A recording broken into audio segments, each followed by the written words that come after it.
आज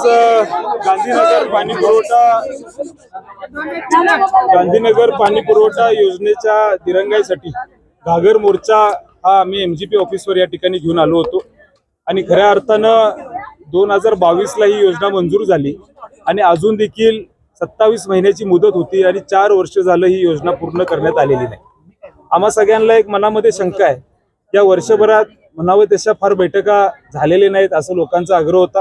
आमचे सर्व प्रमुख, सर्व सरपंच, प्रत्येक गावातील सदस्य आमच्याकडे आले, आदरणीय बंटी साहेबांना भेटले, मला भेटले आणि आमच्याकडे त्या ठिकाणी मागणी केली की तुम्ही ही बैठक त्या ठिकाणी घेतली पाहिजे, कारण 4 वर्ष झालं हे काम पूर्ण होत नाही असं आमच्या सगळ्यांच्या समोर येते।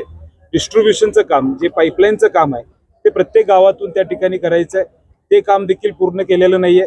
रस्ते उकरतात, लोकांना त्रास होतो, त्याचं देखील ते रिस्टोरेशन करत नाहीत आणि मग अशा अनेक अडचणी आहेत हे आम्हा सगळ्यांच्या समोर आम्हाला या माध्यमातून दिसतात।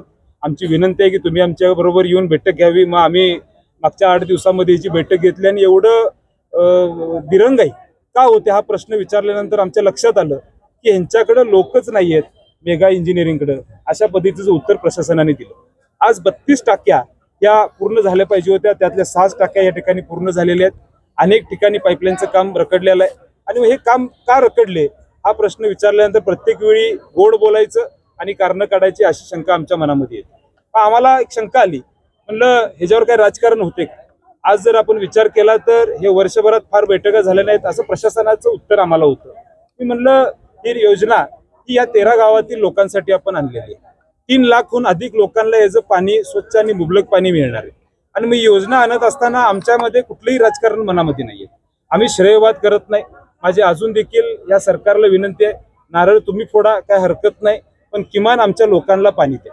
कुठलंही यामध्ये राजकारण न आणता लोकांना वेठीस धरू नका, हे आमचं त्या ठिकाणी मागणी आहे। म्हणून आम्ही सरकारला या ठिकाणी जाब विचारायला, प्रशासनाला जाब विचारायला आणि या मेगा इंजिनिअरिंगतील सगळ्या सहकाऱ्यांना जाब विचारायला इथं आलो। त्यांनी आम्हाला सांगितले 2027 जून पर्यंत हा प्रकल्प पूर्ण होईल। आम्हाला अजून देखील मनामध्ये शंका आहे, लेखी दिलेला आहे त्यांनी, पण मनामध्ये शंका आहे। याची बैठक वरच्यावर आदरणीय बंटी साहेबांच्या नेतृत्वाखाली आम्हा सगळ्यांना घ्यावी लागेल, कारण यांच्या मागे लागल्याशिवाय काम पूर्ण होणार नाही। 4 वर्ष पूर्ण काम रखडले आणि आता 1 वर्षाची फक्त मुदत, जून 27 म्हणजे एकच वर्ष। 4 वर्ष रखडलेलं काम 1 वर्षात पूर्ण होईल असं वाटतंय का तुम्हाला? काय झालंय की वेळ मारून न्यायचं मला जी सक्तीच्या चाव्या आमच्याकडे आहेत, तिजोरी आमच्याकडे चाव्या ही आता हिचं दिसतंय असं वाटतंय का? तेच काय झाले की आता मेगा इंजिनिअरिंग या कंपनीनं हजारो कोटीचे इलेक्ट्रोल बॉन्ड हे सरकारला दिलेले आहे। सरकार त्यांच्या मिंद्यात आहे असं आम्हाला मनामध्ये वाटतं। आज तिजोरी त्यांच्या ताब्यात आहेत हे सरकार नेहमी सांगतं आणि मग आम्ही जेव्हा प्रशासनाला विचारतो, मेगा इंजिनिअरिंगची मीटिंग घेतो, तेव्हा आम्हाला एकच उत्तर मिळतं की आम्हाला अजून काही पैसे आलेले नाहीत म्हणून आम्हाला पुढे काम करते। हे दरवेळी सरकार आम्हाला खोटं का बोलतं की आम्ही सगळ्यांना पैसे देतो? मग आमच्या मनामध्ये शंका आहे की 1 वर्षभरात पूर्ण करणार आहेत का, ही मनामध्ये शंका आहेच, पण कुठंतरी आम्हाला ह्याच्यावर निर्णय घ्यावा लागेल।